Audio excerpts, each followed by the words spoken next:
જય શ્રી કૃષ્ણ, હર હર Mahadev. Welcome to my new blog. તો તમે જોયું સવારથી કેટલી સરસ મજાની ચકલે બોલી રહી છે અને સરસ મસ્ત વાતાવરણ છે આજે તો.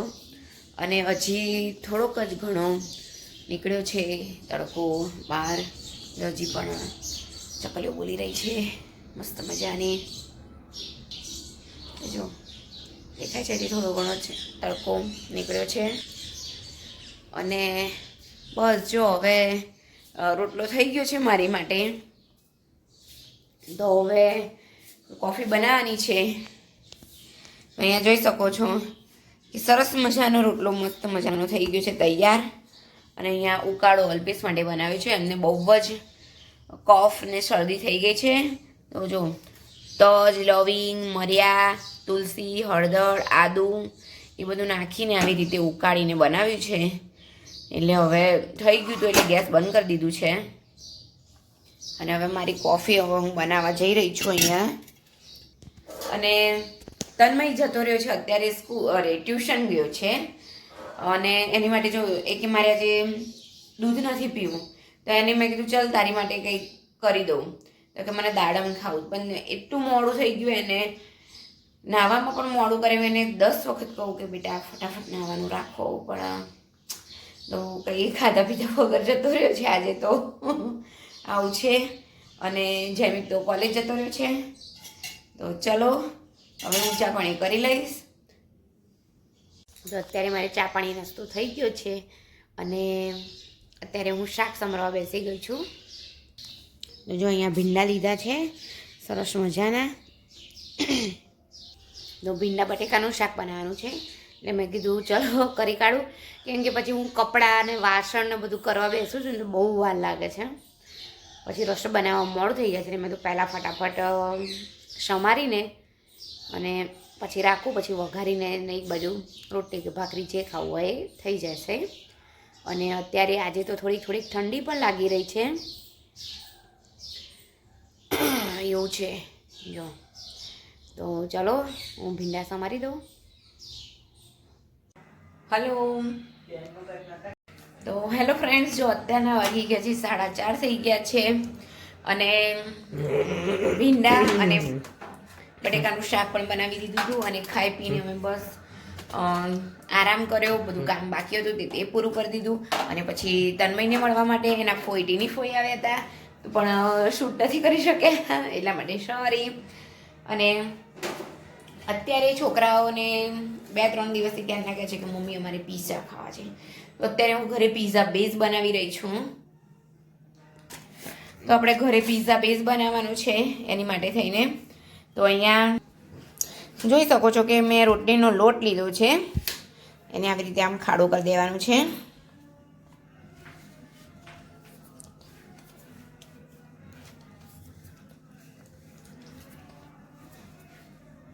તો અહીંયા જોઈ શકો છો કે આપણે આવી રીતે આમ ખાડો કરી દીધો છે.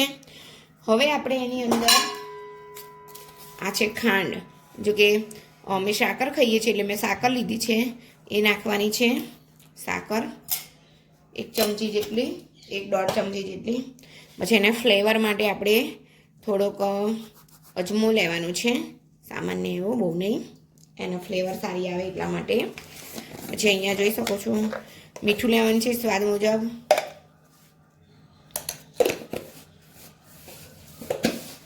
પછી અહીંયા તેલ નાખવાનું છે 2 ચમચી જેટલું.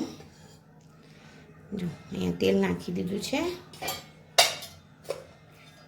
અને પછી આપણે તો અહીંયા જો અડધી ચમચી જેટલી મેં બેકિંગ સોડા લીધું છે, તો તે નાખીશું આપણે આની અંદર.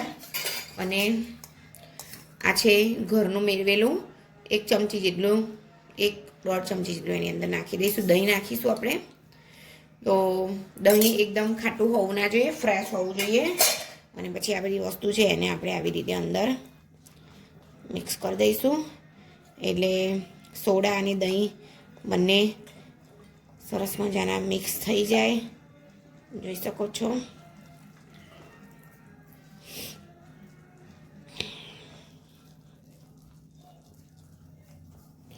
જો થઈ ગયું છે. હવે એમાં પણ જાળી જેવું થઈ ગયું છે. તો આ બધું સરસ મજાનું મિક્સ થઈ ગયું છે. હવે આ બધું આમ મિક્સ કરી દઈશું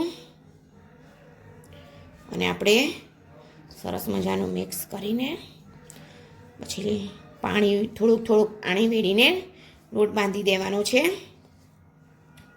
બહુ કઠણ પણ બાંધવાનું નથી અને બહુ ઢીલો પણ બાંધવાનો નથી, એવો બાંધવાનો છે. તો સરસ મજાનો લોટ જો બધું મસ્ત મજાનું મિક્સ થઈ ગયું છે આની અંદર જોઈ શકો છો. હવે પાણી લેવાનું છે ને થોડુંક આમ કરી આપણે પાણીથી લોટ બાંધી દેવાનો છે. તો અહીંયા જોઈ શકો છો કે લોટ સરસ મજાનો બંધાઈ ગયો છે. હવે એને આપણે આવી રીતે આમ કરીને કૂણવી દઈશું. આમ થોડુંક સ્ટ્રેચ પણ કરી દઈશું હાથથી, 2 હાથથી.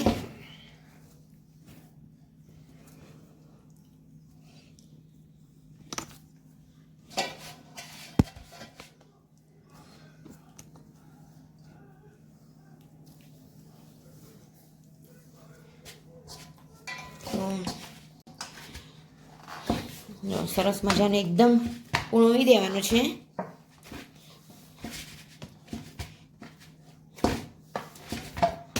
જો જોઈ શકો છો. હવે આપણે તેલ લગાવીને ફરી કૂણવવાનું છે. તેની ઉપર આપણે તેલ લગાવી દઈશું અને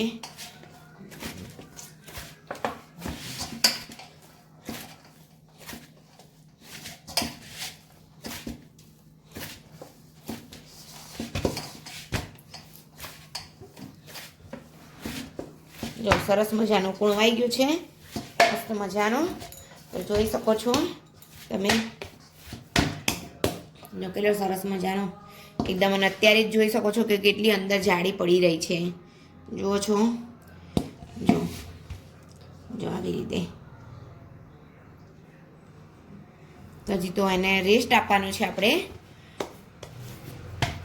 20-25 મિનિટ રેસ્ટ આપી દઈશું અને થાળીથી આપણે ઢાંકી દઈશું એને.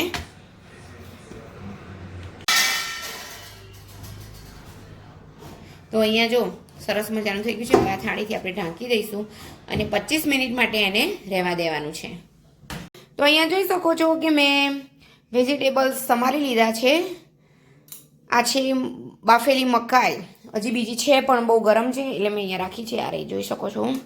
પછી આ છે લાલ, લીલું અને પીળું કેપ્સિકમ, ડુંગળી અને ટામેટાં લીધા છે અને સાથે પનીર પણ લીધું છે. પનીર પણ આપણે એની અંદર કટકા કરીને નાખવાનું છે. પણ તો અહીંયા જોઈ શકો છો કે આપણો લોટ કેટલો મસ્ત મજાનો જો થઈ ગયો છે ફૂલીને. જો એકદમ જાડી પડી રહી છે અહીંયા જોઈ શકો છો. હવે આપણે એને લોવો વાળીને એનો રોટલો બનાવી દઈશું. તો અહીંયા જોઈ શકો છો કે જે આપણે ઢોસા બનાવવાની તવી હોય તે મેં અહીંયા ગરમ કરવા મૂકી દીધી છે. તો ગરમ કરવા મૂકી દીધી છે. હવે આપણે રોટલો વણવાનો છે. એની માટે મેં બહુ નહીં, સામાન્ય એવું લોટ લીધો છે. તો આપણે વણવાનું છે.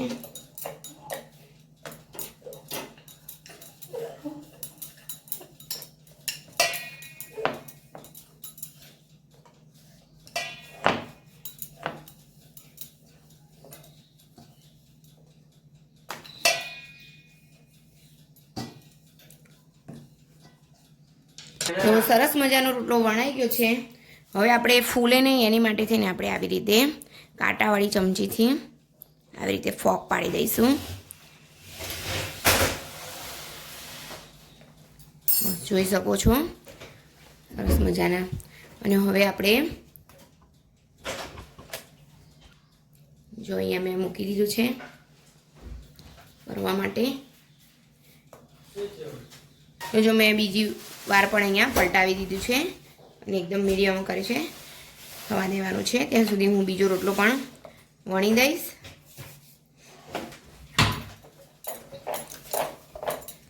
તો જો અહીંયા સરસ મજાનો એક બાજુનું જોઈ શકો છો કે કેવો મસ્ત મજાનો થઈ ગયો છે એકદમ. અને બીજી બાજુ થઈ રહ્યો છે. ધીમા તાપે થવા દેવાનું છે, ગરમ કરવાનું નથી. તો અહીંયા જોઈ શકો છો કે સરસ મજાનો જો આપણો ઘઉંના લોટનું બેઝ બનીને તૈયાર થઈ ગયું છે. આવી રીતે આપણે બધા બેઝ બનાવી દઈશું.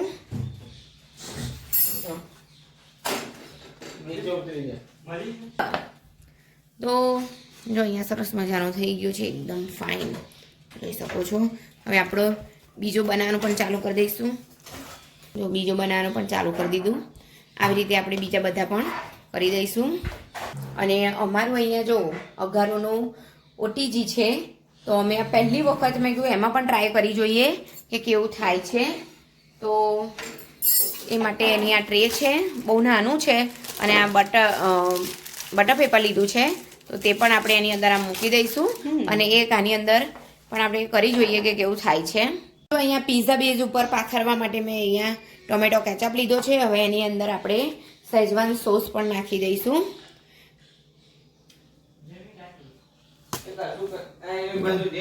અને હવે પછી બધું મિક્સ કરી દઈશું. જો અહીંયા જોઈ શકો છો મિક્સ કરી દીધું છે. તો અહીંયા જો આપણું ઓટીજી ગરમ થઈ ગયું છે, એટલા માટે અહીંયા હું લઈ રહી છું આ એક રોટલો લીધો છે મેં, જોઈ શકો છો. હવે એની અંદર આપણે આ જે સ્પ્રેડ કરવાનું છે તે કરીશું.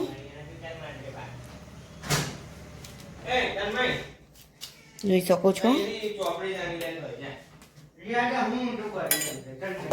તો અહીંયા જો સરસ મજાનું ચીઝ સ્પ્રેડ કરી દીધું છે. હવે એની ઉપર આપણે આ મોઝરેલા ચીઝ પાથરી દઈશું. તો અહીંયા મોઝરેલા ચીઝ પાથરી દઈશું આપણે સરસ મજાનું, જોઈ શકો છો. અને થોડુંક પ્રોસેસ ચીઝ પણ આપણે સ્પ્રિંકલ કરીશું ઉપર.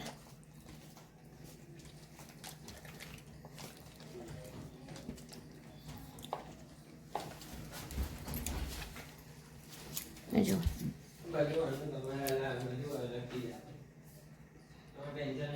ચાલતે અહીંયા હતું એ બરોબર હતું.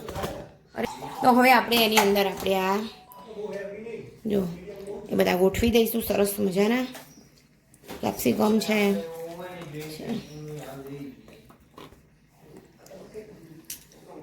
તો અહીંયા જોઈ શકો છો કે આવી રીતે અમે પીઝા તૈયાર કરી દીધો છે.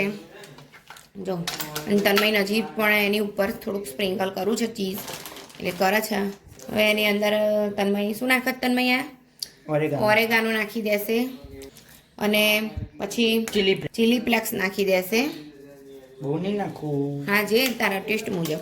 તો જો અહીંયા સરસ મજાનો તૈયાર થઈ ગયું છે. તો હવે આપણે આને આવી રીતે ગરમ થઈ ગયું છે, ખોલીને અહીંયા મૂકી દઈશું આમ એને થવા માટે. અને આપણે એને 20 મિનિટ રાખીએ.